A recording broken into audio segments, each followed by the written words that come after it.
C'est l'événement sportif le plus regardé aux États-Unis, le Super Bowl, la finale du championnat de football américain. Cette année, c'était à la Nouvelle-Orléans, donc je suis bien évidemment allée sur place pour participer aux festivités. C'est ce que je vais vous montrer dans cette vidéo et je peux déjà vous dire qu'il y avait une très bonne ambiance.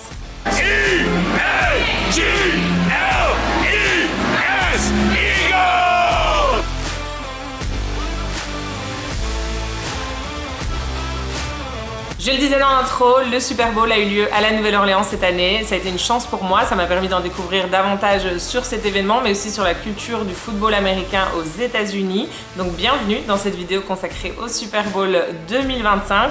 Elle va se dérouler en deux parties. La première, ce sera le samedi, la veille du match, où une parade était organisée à la Nouvelle-Orléans. Et j'en ai profité pour interviewer quelques Américains, vous allez voir, ils étaient très sympas. Et le dimanche, le jour du match, évidemment, le jour de la finale, que j'ai été regarder sur un rooftop et j'ai passé une super bonne soirée grâce à des Allemands et un Français. C'est pas une blague, je vous explique tout ça après.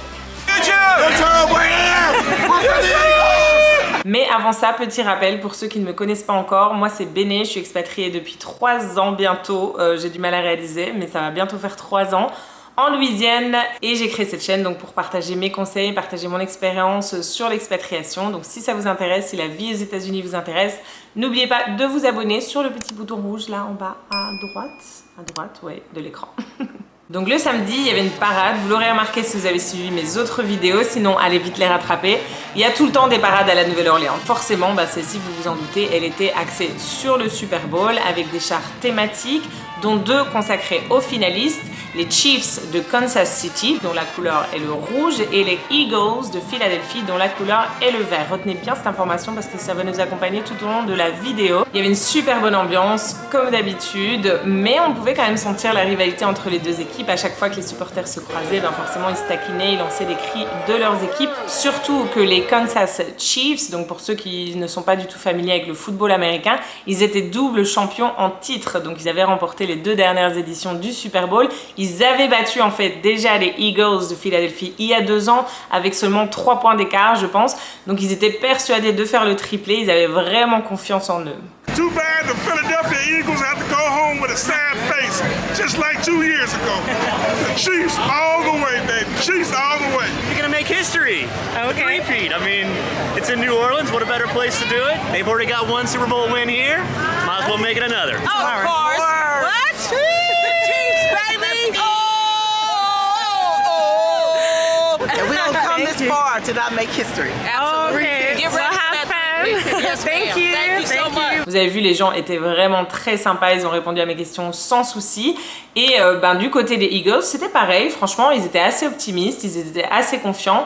Et surtout, ils avaient un cri de ralliement, un cri d'équipe, je sais pas comment on le dit, mais qui me reste encore en tête aujourd'hui. Ils étaient hyper motivés et c'était vraiment trop bien à voir aussi.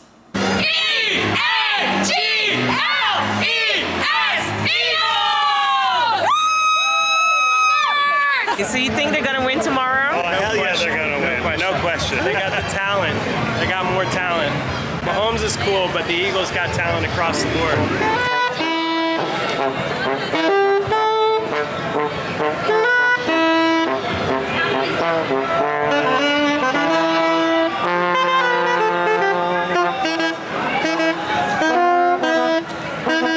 Après la parade, on s'est baladé en ville, il y avait plein d'animations, de concerts, de décorations. La ville était vraiment teintée de rouge et de vert.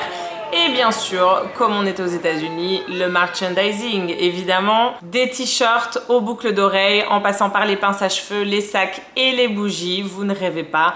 Vous pouviez littéralement vous habiller de la tête aux pieds aux couleurs de votre équipe préférée. Ben oui, le Super Bowl c'est avant tout une question d'argent évidemment. Et d'ailleurs, j'ai moi-même cédé au merchandising. J'ai acheté ce verre en souvenir, mais regardez, il est trop stylé quand même, non?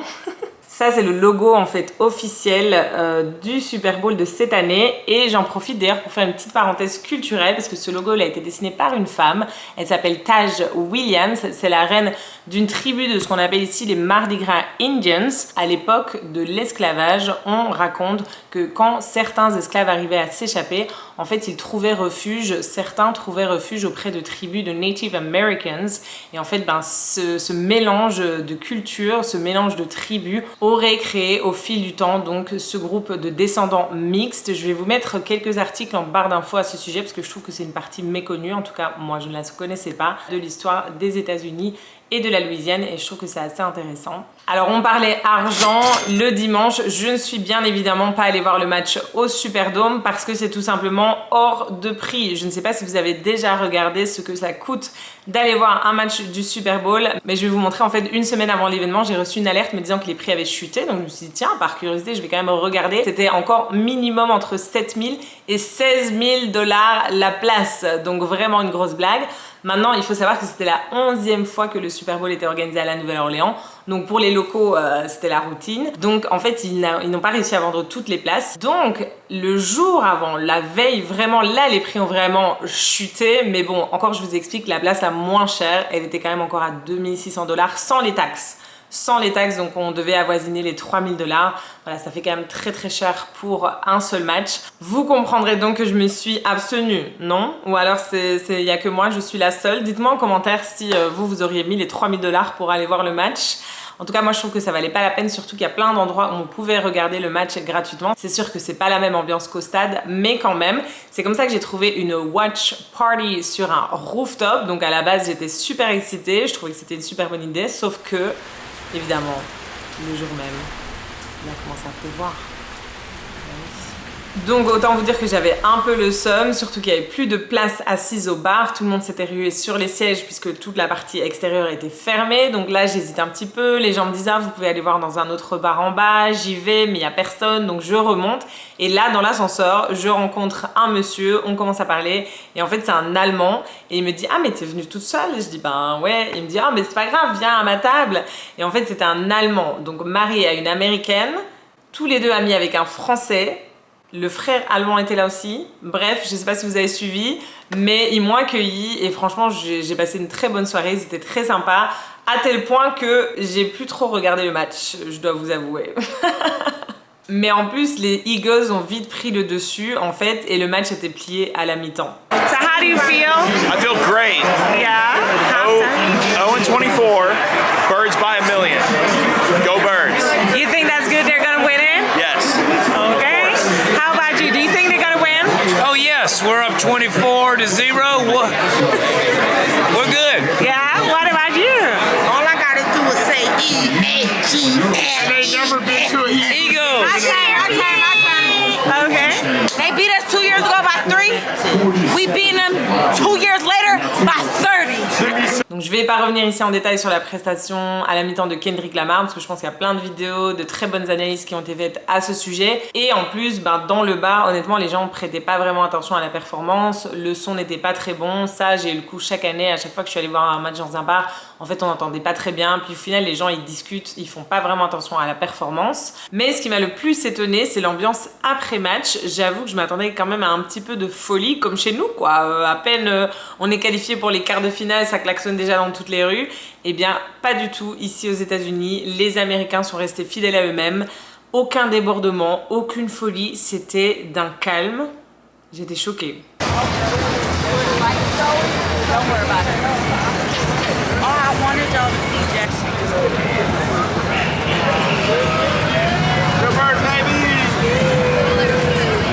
On parle quand même du plus gros événement sportif américain. Cette édition a rassemblé 127 millions de téléspectateurs, donc c'est énorme. Et pourtant, aucun bruit, aucun cri, aucun klaxon. Les quelques démonstrations de joie dont j'ai été témoin étaient très limitées. Donc j'avoue, j'ai été surprise. Je m'attendais quand même à plus. Maintenant, c'est vrai qu'il faut remettre les choses dans le contexte. Si vous avez suivi l'actualité, c'est vrai que vous savez sans doute qu'il y a eu un attentat à la Nouvelle-Orléans dans la nuit du 31 décembre au 1er janvier sur Bourbon Street, donc en plein cœur du quartier français, en plein cœur de la ville en fait. Donc c'est vrai que le niveau de sécurité était très élevé, beaucoup plus que d'habitude. Pendant la journée déjà, il y avait plein d'hélicoptères qui circulaient et le soir, il y avait toujours la police, les militaires qui étaient sur place. Tout le quartier français était quadrillé, donc ça a peut-être joué sur l'ambiance, mais c'est pas la première fois que je remarque ça aux États-Unis, que j'observe ça. En fait, après un match, après un festival, souvent les Américains ils rentrent très rapidement. Je suis toujours étonnée de voir la vitesse à laquelle le stade se vide. Ce sont pas forcément des grands fêtards, même ceux qui se dirigeaient vers Bourbon Street. Je vais vous montrer, ils étaient très calmes, ils faisaient la file simplement en fait parce que donc les rues étaient toujours quadrillées comme je le disais par la sécurité. Les gens rentraient très calmement, personne n'était en train de crier ou de chanter, c'était très calme. Donc moi je suis rentrée chez moi et là encore aucun problème de circulation. Pour ça franchement on doit s'inspirer des Américains parce qu'ils ont une organisation, une discipline qui est impressionnante. Je m'arrête ici, dites-moi en commentaire si la vidéo vous a plu, s'il y a quelque chose qui vous a choqué, surpris, si vous avez envie d'aller voir un jour le Super Bowl aux États-Unis, si vous suivez quand même un petit peu le football américain, si vous avez une équipe préférée. N'hésitez pas à tout me dire en commentaire. On se retrouve très bientôt. Bye!